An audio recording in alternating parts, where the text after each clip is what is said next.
Good morning. Good morning. This is Charles Coachman, and we are walking our way through the Bible, reading our way through Proverbs, and digging deep into the book of Luke.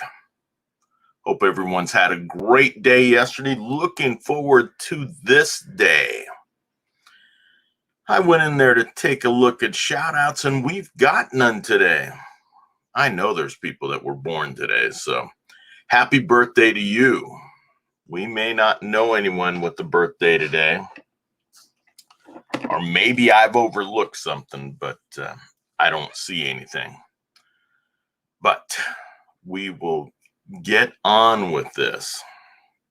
So let's take a look at what we're doing here. We have got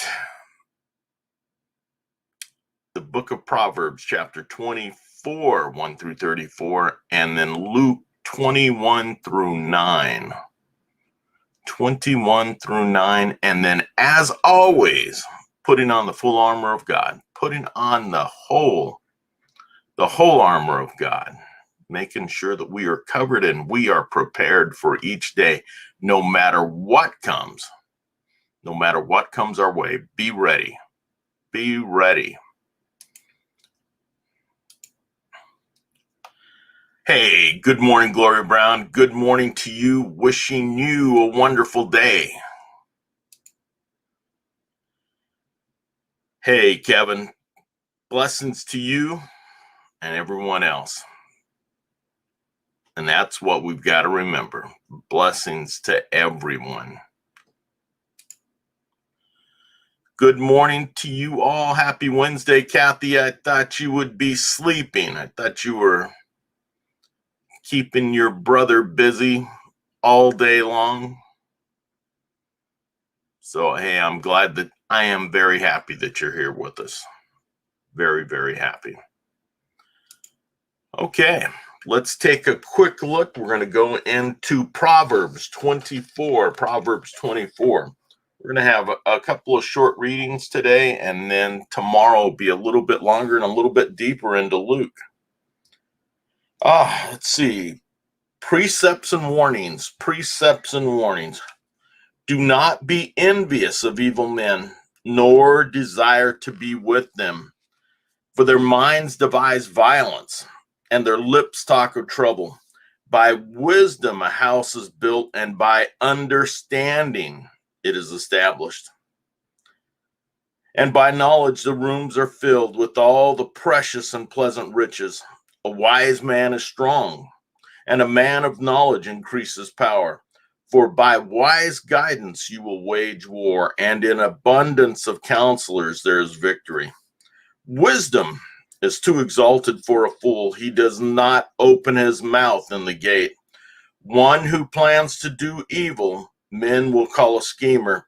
The devising of folly is sin, and the scoffer is an abomination to men. If you are slack in the day of distress, your strength is limited. Deliver those who are being taken away to death, and those who are staggering to slaughter, hold them back. If you say, see, we did not know this, doesn't he not consider it who weighs the heart? And does he not know it who keeps your soul? And will he not render to man according to his work?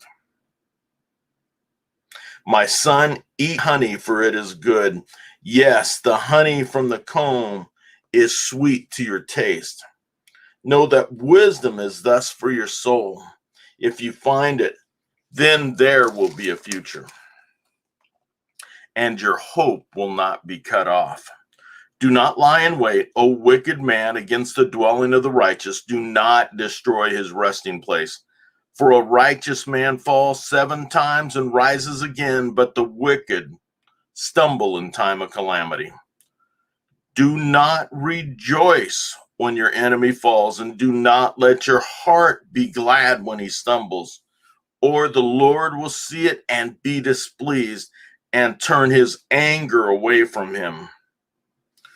Do not fret because of evildoers, or be envious because of the wicked, for there will be no future for the evil man. The lamp of the wicked will be put out.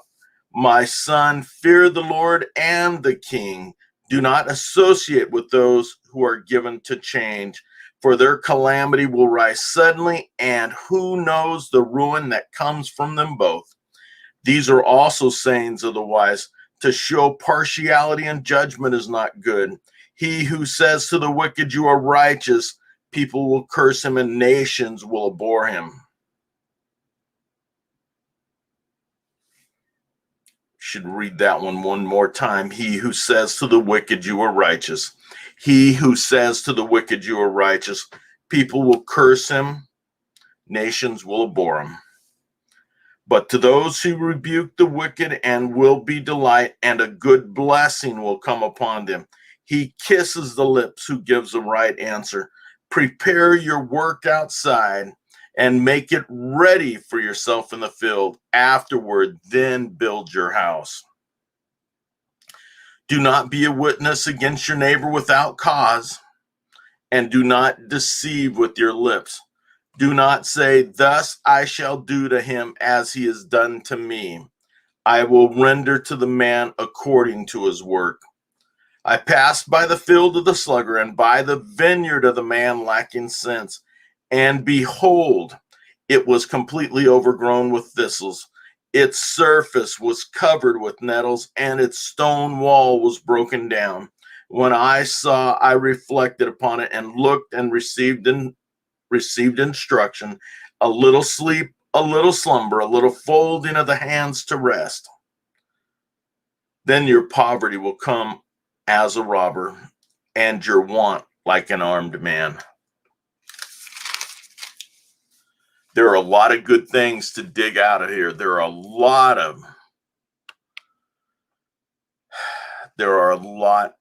of great morsels in here, a lot of wonderful nuggets. My son, eat honey, for it is good. Yes, the honey from the comb is sweet to your taste. Know that wisdom is thus for your soul. If you find it, then there will be a future. And so what it was being interpreted is that if God is for us, who can be against us? Absolutely. Romans 8:31. Absolutely. Thanks, Kevin. The writer is taking a look at honey and making it analogous to wisdom. Wisdom, the knowledge is good for your soul. The honey's good for your taste. Dig it straight from the honeycomb. But wisdom is the same. It's good for your soul. And we just have to keep digging in and finding and looking and digesting all that the writers of Proverbs are putting in front of us. Again, it's telling us to find the wisdom, the knowledge, and the understanding. It's telling us to be a righteous people, to be a good people. It's telling us in here not to judge unwisely, not to prejudge a person. It's telling us also not to take a person in prison. It's telling us not to forget about those there also. A lot of them are worthy of being saved. A lot of them are worthy of making it back into society. God will make the final judgments on everything. He's telling us not to take our judgment against those, not to be doing the retaliation. He will handle the retaliation for all. Rebuke them, yes, but retaliate against them, no. Let others do that. For the future, for there will be no future for the evil man. The lamp of the wicked will be put out. My son, fear the Lord and the king. Do not associate with those who are given to change, for their calamity will rise suddenly, And who knows the ruin that comes from both of them? There are sayings of the wise to show partiality in judgment is not good. And we have talked about that. We have read it many times, the balance of the scales. We want to make sure that we are balanced, not being partial. We need to be impartial. There's just so many good things that we need to digest here in Proverbs. And it's all good for the soul. And it's all good for the soul. Now I'm going to turn to Luke 21. And we are going to be reading about the widow's gift. The widow's gift. 21:1 in Luke. And he looked up and saw the rich putting their gifts into the treasury. And he saw a poor widow putting in 2 small copper coins. And he said, truly, I say to you, this poor widow put in more than all of you. This poor widow put in more than all of them. For they all out of their surplus put in offering. But she out of her poverty put in all that she had to live on.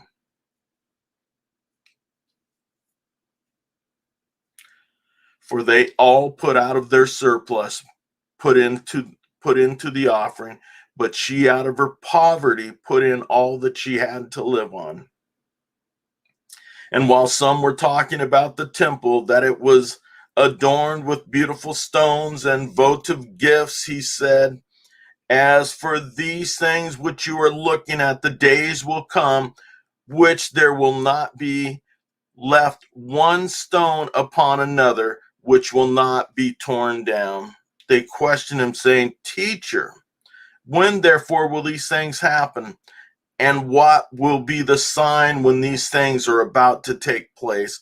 And he said, see to it that you are not misled. For many will come in my name, saying, I am he. And the time is near. Do not go after them. When you hear of wars and disturbances, do not be terrified, for these things must take place first. But the end does not follow immediately.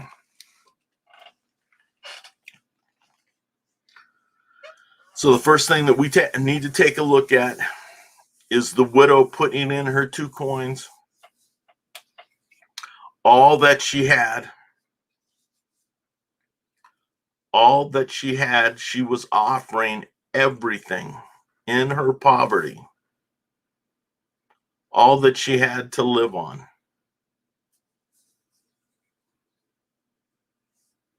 And all of us give out of our surplus. But that's what God has instructed us to do. But this widow put in everything that she had financially.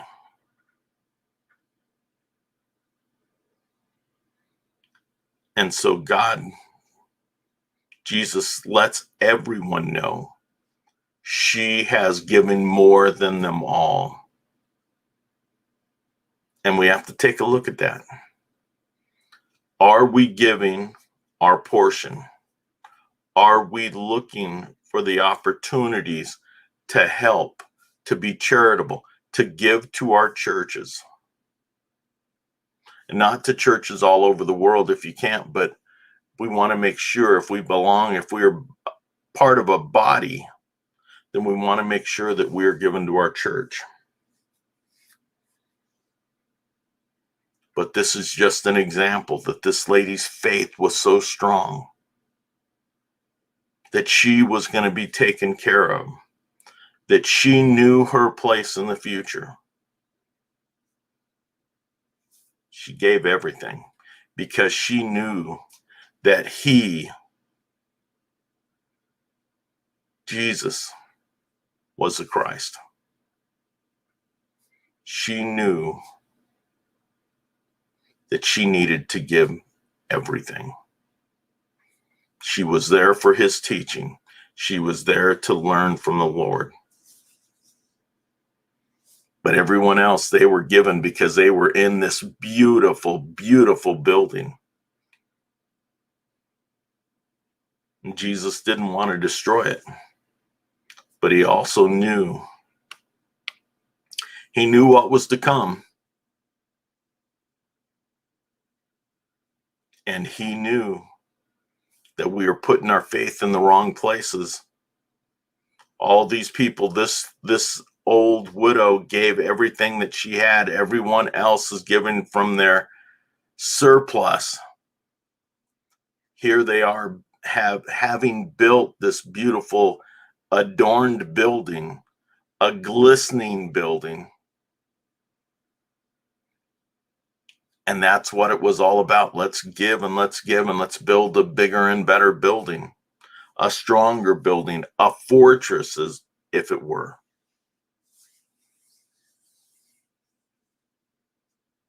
But Jesus knew all of their hearts, and he knew the heart of this widow. And I think that's what we have to take from that. But then as we get towards the end, he said, see to it that you are not misled, for many will come in my name, saying, I am he, and the time is near. Do not go after them.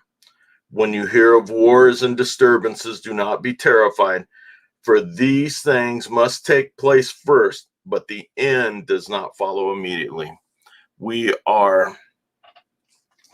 Each time we hear of a battle breaking out any place in the world, each time we hear about our governments failing, we turn and say the end is near.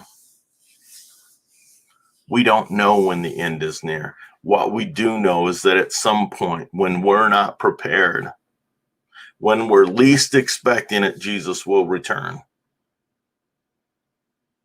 We do know that we have some pastors out there that have the most wonderful speech, the most wonderful productions, have the biggest churches in all the world, have 1 million people following them, or several million people following them on the internet and through different ways and through all of their book sales and stuff.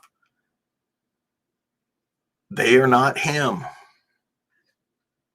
And we all have to understand it, because we do hear about people that follow false prophets. In the Bay Area, we had one of the biggest. As I had just graduated from high school or a year later when Jonestown happened. Here we had all these people following this man who was going to take these people to paradise. And he takes them and they commit mass suicide, murder and mass suicide. We can't follow false prophets. Let's stick to our word and know that Jesus is coming. But there is no one walking this earth that is him. Jesus will come like a robber in the night, when we least expect it, and we'll be prepared. We want to be prepared, but we will not expect it. But again, I just want to turn to that and say, don't ever follow false leaders. Don't follow those that are putting out there like they know more than anyone else. Well, they may know more head-wise, brain-wise, knowledge-wise, but they do not know what God, what Jesus Christ, what the Holy Spirit know. And if they make others believe that they do, then those are our false prophets. And we are seeing false prophets all the time dropping because they are men and women. But we have to turn to the book, and we have to put our faith in Jesus. I'm losing my voice. Anyway, Have a wonderful day. I appreciate you being here. I will never say that I'm a pastor. I will never say that I'm a preacher. I'm just a person that loves God and wants to be able to share the word. And if you want to hear the word in the morning, that's what we're going to do. We'll read it. And we got questions. We'll dig in and we'll find the answers. But that's what it's all about. That's what it's about for me, just trying to learn a bit more and keeping my faith. Because there are a lot of strange things happening. But if we put our faith in the right places, things will turn out properly. They're going to turn out properly anyway, whether we're there or not. Have an awesome day. Thank you for joining us. If you'd like to share it out, we would love that. And I'd ask you to please be back with us tomorrow as we continue our walk through the Bible, as we continue reading through Proverbs. Have an awesome day. If you got an opportunity to help somebody, go out and do it. Do what Jesus would have you do. Have a great day.